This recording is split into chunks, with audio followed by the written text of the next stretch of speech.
You might be wondering why anyone would ever use Pikachu in competitive. It's not even a fully evolved Pokemon. Pikachu's evolution Raichu has objectively better stats, and even Raichu is a weak electric type in competitive, outclassed by many other Pokemon including Jolteon, Raikou, and Zapdos. But what if I told you that one of Gen 3 OU's greatest players has actually used Pikachu in a serious tournament game before? Since Pikachu is the mascot of the Pokemon franchise, they gave it a special, exclusive held item in Gen 2, the item Light Ball. This item only works if it's held by Pikachu, and it has the extremely powerful effect of doubling Pikachu's special attack stat. Although Pikachu's base special attack stat is very low, you can get a huge amount of value from bonus stats thanks to this item, similar to the ability Huge Power that doubles attack. Even though Azumarill has a very low base attack stat, it can achieve absurdly high attack thanks to Huge Power. By maxing out Pikachu's special attack with 252 EVs,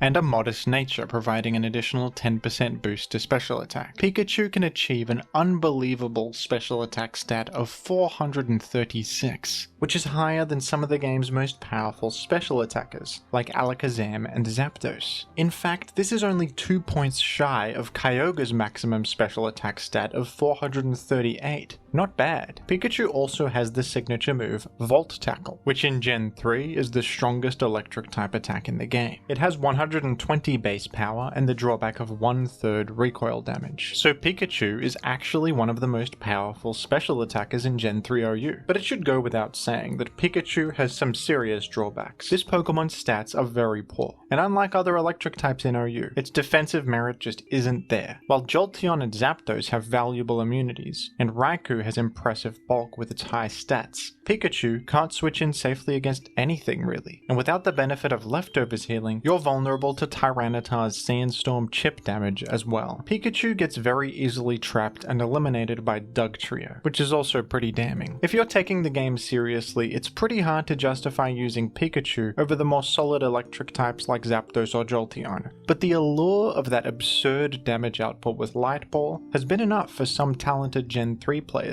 to try it out anyway. H-Clat is one of the best Gen 3 players of all time. He currently holds the world record for highest rating ever achieved, and has won multiple high-level tournaments. H-Clat is an exciting and aggressive player with a very unique approach to team building. He often challenges himself to get high ladder ranks using weird off-meta Pokemon, and he once terrorized the ladder with a Pikachu team. This then led to him famously bringing Pikachu to an actual tournament set. When Pikachu entered the field on turn 21 of this game, the players in chat couldn't believe it. Pikachu seemed like it was in an ideal position too. Pikachu managed to get in safely against a Suicune, and was threatening to one-hit KO it with Volt Tackle or Thunderbolt. Since H-Clat's opponent had a Jolteon on their team, which seemed like an obvious switch into Pikachu, thanks to its Volt Absorb ability providing electric immunity, H-Clat used Agility to try and outrun the incoming Jolteon, but amazingly, H-Clat's opponent played around this. Not scared of potentially losing Suicune to Pikachu, they simply used Roar, removing Pikachu's speed and successfully stopping what would have been an embarrassing loss. Maybe they knew that H-Clat was up to something sinister, or that sacrificing Suicune would result in a win anyway in the worst case scenario. Either way, despite having the confidence to bring Pikachu, it didn't quite work out this time. H-Clat brought Pikachu again in the ADV Revival Tournament, a tournament that's currently ongoing and is hosted by myself and fellow community member Simeon. This was in a Stage 1 pool set against a lower seeded opponent, and H-Clat could afford to lose this set, since this tournament is using a Swiss system. But still, Pikachu actually managed to do something in this one. Pikachu successfully traded with a boosted up Suicune, thanks to that massive damage from Volt Tackle, which was an important threat to eliminate, and ended up winning him the game. The player Colin7 also brought Pikachu in ADV Revival, and managed to get a win with it as well. Colin is an up-and-coming player with some impressive achievements. He has reached number 1 on the Gen 3 ladder before, and has had solid results in tournaments, which earned him an invite to Kalos Invitational 7 play-ins. This team used Pikachu as a Calm Mind Pass recipient. Celebi was used to Calm Mind up and Baton Pass to Pikachu, and Porygon 2 was used to counter-trap Dugtrio by tracing its Arena Trap, which keeps Pikachu safe. Magneton also helped the Calm Mind Pass plan by eliminating Skarmory and preventing Roar from removing the boosts. The stars really aligned for Pikachu here, and everything went according to plan.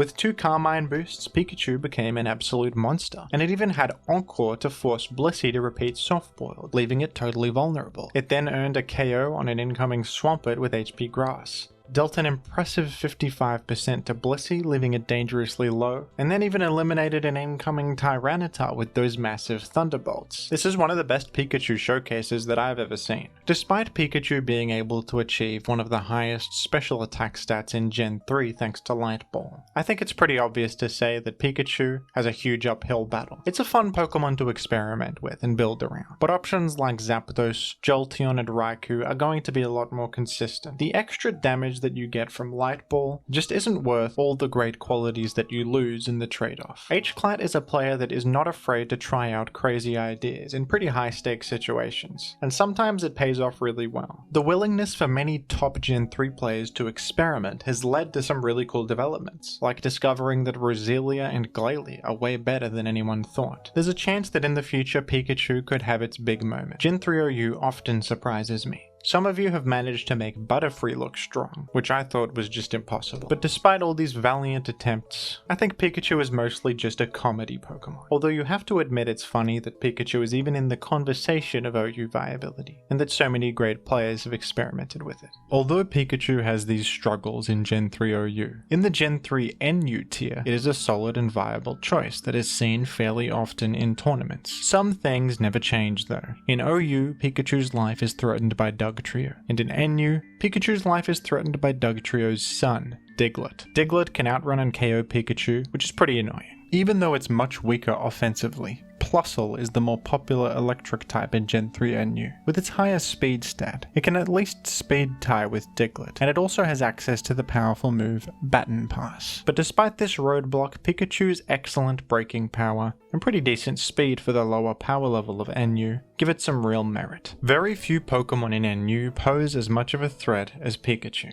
If you want to play a metagame where Pikachu can really shine, Gen 3 NU is a great choice. If you want to see Pokemon like Pikachu being used in exciting Gen 3 OU tournament sets, check out the commentary for ADV Revival, a huge Gen 3 OU tournament hosted by myself and fellow community member Simeon. This tournament has recently reached a prize pool of over $3,000. This tournament was completely open to sign up for, so both new players and experienced players are showing what they're made of. It's been amazing seeing the creativity of so many of you, with Pokemon choices like Butterfree, Volbeat, a Dusclops plus Duskull combo that somehow managed to win, don't ask me how, and even mixed attacking Poliwrath. We're now in the second stage of Swiss pools with more than half of the players eliminated, and the games are getting more and more intense and exciting. Check out the coverage on my second channel, Jimothy Gaming, where we are uploading commentated sets every single day. Thank you to the patrons for your continued support, and thank you as well to everyone who has donated to the prize pool for this tournament. KO by one hit! It scattered spikes! The money got different.